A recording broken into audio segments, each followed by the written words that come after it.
Drawing a blank. The cackles of the slovenly white trash annoys what semblance of coherency I've managed to hold on to in this late morning. Loud, southern-tinged idiocy with a vocal lilt that grates my ears with all the subtlety of a cheese grater on tender flesh. Morbidly obese females with bodies sculpted to resemble bloated toads, with facial complexions complementing the metaphorical comparison.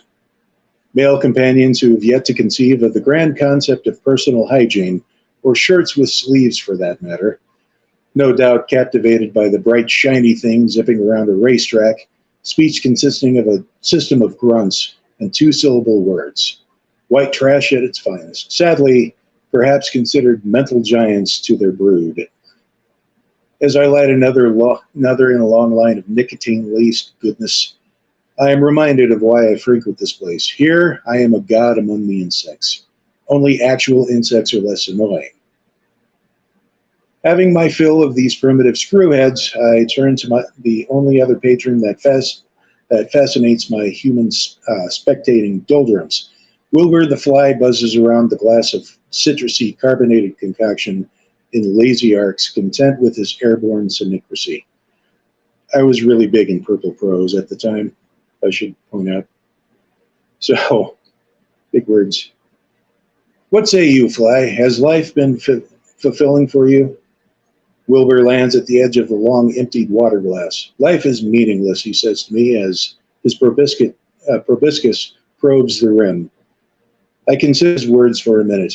Are all flies as nihilistic as you are, I ask him. No, he says, still exploring the edge of the glass. Make no mistake, I'm not a nihilist, at least not in the traditional sense. I happen to be more of an existentialist. An existential fly. Fascinating. As I consider the possibility, Wilbur continues his discourse.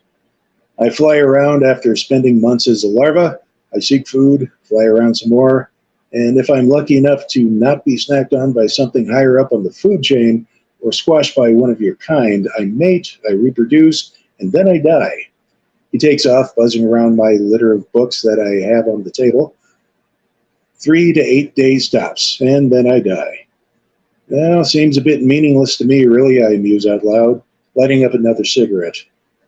The couple sitting at an adjoining table are shooting me incredulous side glances. I pay them no heed. It's not like I have a lot of time to wallow around in self-pity about my lot in life. But what's your purpose? What's the point of your existence? Wilbur sighs. Then he lands on my arm. I make no move to brush him off. Now who's the existentialist, he says. I just don't see any reason for your existence. Now I need a reason to exist. As God's greatest creation, you're coming off as completely dense. So you believe in God. Who else but he would create something as pointless as a common housefly and give no explanation as to the purpose of creating me? I buzz around, I annoy a few people, and I die. The punchline, my caffeinated and rich friend, is that my purpose, my grand contribution to society, is to buzz around, annoy a few people, and then die. He takes off, buzzing around my head. He certainly is proving his point. I take a drag from my cancer stick and exhale a satisfactory plume of smoke. Oh, life is merely a joke? On a certain level, yes, although I must admit I do have it better than the mayflies. They live only a couple of hours, no mouths or stomachs, you see. They emerge from their larval state, mate, then die, all in the course of an afternoon. You want to argue pointless existence? There you go. Again, I fail to see the point. Wilbur lets off an exasperated sigh. Then you never will, he says, before flying away to other exploits. I light another cigarette and take a long pull from my glass of replenished soda.